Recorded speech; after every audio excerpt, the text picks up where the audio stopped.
నాటేసుకుంటారని నిర్ణయం. ఓకే, మీరు మిషన్ కి సగము చేత సగం ఎందుకు వేసిర్రు? అంటే మీకు మిషన్ ఎలా ఉంటుందో ఎలా లేదో క్వాంటిటీ రేపు పొలం ఎలా ఉంటుందో లేదో అని తెలియక ఒకేసారి మొత్తం చేను వేసి దెబ్బ తినకుండా ఉండాలి అని చెప్పేసి ఎప్పుడేసేలాగా సగం చేను ఏమో మిషన్ తోటి మిషన్ తో వేయడం వల్ల మీకు ఏమన్నా లాస్ అయిందా లాభం అయిందా? పర్లేదు, మిషన్ తోటి వేసిందే 90% బాగుంది. రేపు ఇంజిన్ కూడా ఖచ్చితంగా దాని మీద ఇది పెరుగుద్దని అనుకున్నాను, ఎందుకంటే పిలకలు ఎక్కువ వచ్చినాయి కాబట్టి. ఇప్పుడు చాలా మంది భయపడతా ఉంటారు మిషన్ తీసుకోవడానికి, మిషన్ తీసుకొని ఫెయిల్యూర్ సక్సెస్ లేదు అంత ఇబ్బంది అనిపిస్తా అంటారు కదా చాలా మంది. వాళ్ళకి ఇచ్చే ఫెయిల్యూర్ అంటూ ఉండదు.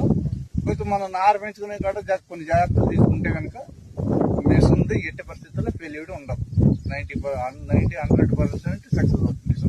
ఈ కాబోయే రోజుల్లో ఒకప్పుడు హార్వెస్టర్లు ట్రాక్టర్లు ఇప్పుడు ఎలా ఉన్నాయో ఫ్యూచర్ లో వాళ్ళకి ఉపయోగపడుతుందా మిషన్? కంపల్సరీ ఉపయోగపడుతుంది. ఎకరానికి ఎంత ఖర్చు వచ్చింది మీకు? ఇది ఏం లేదు, 2 లీటర్ల లోపే పెట్రోల్ తాగింది. 4 ఎకరాల మీద 5 లీటర్లు తాగింది, అంటే 5-5.5 లీటర్లు తాగింది. అంటే మీకు నాటడం వల్ల దుబ్బుకపోవడం ఏమన్నా అనిపించిందా, లేకపోతే మీరే నూకడం ఇట్లా? అట్లాగేం లేదు, నూకడం అదే లేదు, మీరు ఆపరేటింగ్ చేసుకుంటే తీసుకోవచ్చు. రైతులు అయితే తీసుకోవచ్చు, బంగారులో తీసుకోవచ్చు. మిషన్ పాడలేదు, నారు పెంచుకునేటప్పుడు జాగ్రత్తలు